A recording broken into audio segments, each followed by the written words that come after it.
প্রথম দফার নির্বাচন বিহারে আমরা পাটনায় রয়েছি। আমরা দেখব যে কীরকমভাবে এখানে ভোট প্রক্রিয়া চলে, এখানকার চিত্রটা ঠিক কীরকম। পশ্চিমবঙ্গে আমরা যে চিত্র দেখি ভোটের সময়, তার সঙ্গে এখানে কোনো মিল বা অমিল রয়েছে কিনা সেটাই আপনাদেরকে তুলে ধরব। আমরা রয়েছি এটা বুথের সাথে, সব জায়গায় যেরকমভাবে ভোট হয় ঠিক সেই রকমভাবেই কিন্তু এখানকার চিত্র একই রকম।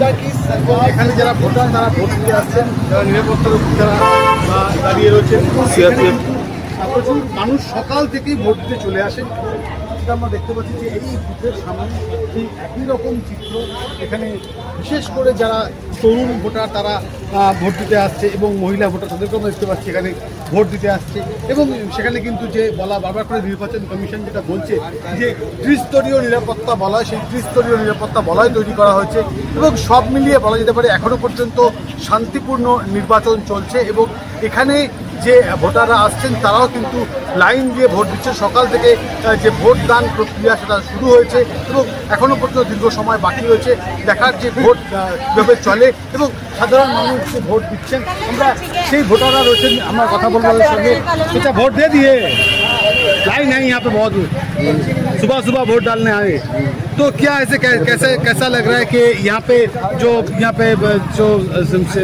आधा सेना खड़ी है, पुलिस खड़ी है, वोट ठीक ठाक हो पाएगी? हाँ होगा हो रहा है। अब तो अभी कोई कहना नहीं है कि क्या होगा नहीं होगा, ये वोट क्या नहीं होगा, तो अभी वोट पड़ ही रहा है। तो मतदान ठीक से चल रहा है अभी फिलहाल तक तो चल ही रहा है, लेकिन आगे चलते अभी 12, 1, 2 बजेगा, 3 बजेगा तो क्या होगा क्या नहीं, वो तो हम लोग नहीं बता सकते।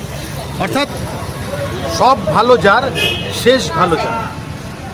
ফলত এখানে নির্বাচন প্রক্রিয়া শুরু হয়েছে সবেমাত্র।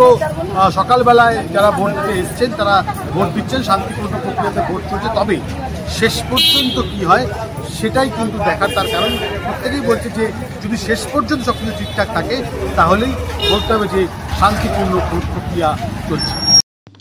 আমরা শোনালাম আমাদের প্রতিনিধি কি বললেন এই ভোট প্রক্রিয়া নিয়ে, বিহারের অবস্থান শুরু থেকেই কিভাবে আছে।